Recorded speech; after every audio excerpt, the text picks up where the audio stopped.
भाजपा ढाका भाजपा के विधायक और पूर्व बाहुबली सांसद आनंद मोहन के बीच तू मैं की स्थिति हो गई और जमकर तू मैं हुआ, जमकर बहसबाजी हुई। और ये आनंद मोहन ने पूर्व विधायक पे आरोप लगाया कि पवन जायसवाल पार्टी के विरोध में काम कर रहे हैं, पवन जायसवाल लवली आनंद के विरोध में काम कर रहे हैं और उन्होंने पवन जायसवाल के लिए तू शब्द का इस्तेमाल कर दिया, यानी कि अमर्यादित तरीके से पवन जायसवाल पर उन्होंने छींटाकशी कर दी। जिस पर जायसवाल कोई ऐरा गैरा व्यक्ति तो है नहीं। पवन जायसवाल इस क्षेत्र के, ढाका क्षेत्र के प्रतिनिधि है, भाजपा के बड़े नेता है और ऐसी स्थिति में आनंद मोहन का तू शब्द का प्रयोग करना एकदम से जायज नहीं है। और इस स्थिति में एक तरफ वैसे तो नाराज है ही जदयू का प्रत्याशी आने और रामा देवी का टिकट कटने से, अब पवन जायसवाल को बेइज्जत करना, पवन जायसवाल से बहस करना पूरी तरीके से आनंद मोहन पर भारी पड़ जाएगा।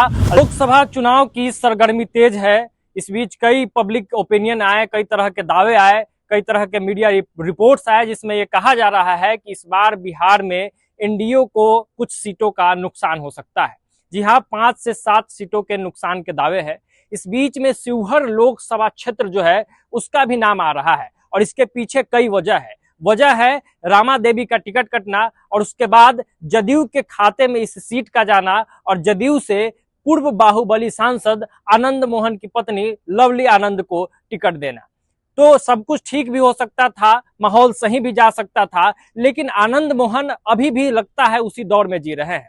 अब ताजा मामला एक सामने आया है, जहां भाजपा ढाका भाजपा के विधायक और पूर्व बाहुबली सांसद आनंद मोहन के बीच तू मैं की स्थिति हो गई और जमकर तू मैं हुआ, जमकर बहसबाजी हुई। और ये क्यों हुआ? तो आज एक बैठक था, भाजपा की ही बैठक थी, एनडीए के घटक दलों की बैठक थी और इस बैठक में आनंद मोहन ने पूर्व विधायक पे आरोप लगाया कि पवन जायसवाल पार्टी के विरोध में काम कर रहे हैं, पवन जायसवाल लवली आनंद के विरोध में काम कर रहे हैं और उन्होंने पवन जायसवाल के लिए तू शब्द का इस्तेमाल कर दिया, यानी कि अमर्यादित तरीके से पवन जायसवाल पर उन्होंने छींटाकशी कर दी। जिस पर पवन जायसवाल ने आपत्ति जताते हुए कहा कि ये पहले का दौर नहीं है, अभी आपको संभलना पड़ेगा, संभल के बात करना पड़ेगा।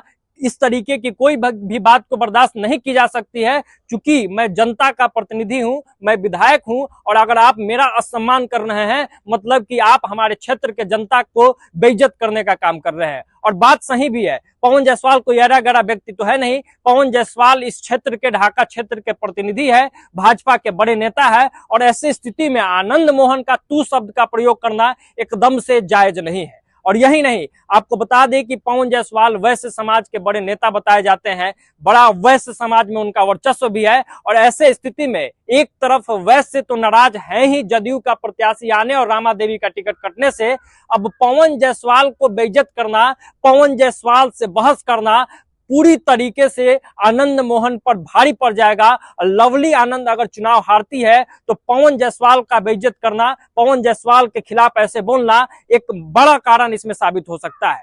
एक और बात निकल के सामने आई है कि पिछले दिनों एक बैठक में इसी तरीके से आनंद मोहन ने चिरैया के जो भाजपा विधायक है लाल बाबू प्रसाद गुप्ता, उनका भी अनादर करते हुए उन्होंने कहा लाल बाबू, यानी एक विधायक को नाम के साथ बिना टाइटल लगाए, बिना माननीय कहे, बिना जी लगाए, यानी कि बिना इज्जत बख्शे सीधे लाल बाबू कह के आनंद मोहन ने चिरैया विधायक को संबोधित किया था, जिससे उनके भी समाज के जो लोग हैं वो काफी नाराज दिख रहे हैं। तो ऐसे में आनंद मोहन का जो बेड़ा है वो गर्क लग रहा है और आनंद मोहन की जो नैया है वो पार लगना अब मुश्किल लग रहा है और लग रहा है कि शिवहर जो है अब मोदी जी के खाते में नहीं जाएगी। शिवहर जो है वो नुकसान हो सकता है और एनडीए का जो सीट घटने की बात हो रही है उसमें एक सीट शिवहर की भी होगी। बाकी आप इस पूरे मुद्दे पर क्या कुछ सोचते हैं जरूर बताइएगा, कमेंट बॉक्स में अपनी राय प्रतिक्रिया जरूर दीजिए। बहुत बहुत धन्यवाद। जय बिहार।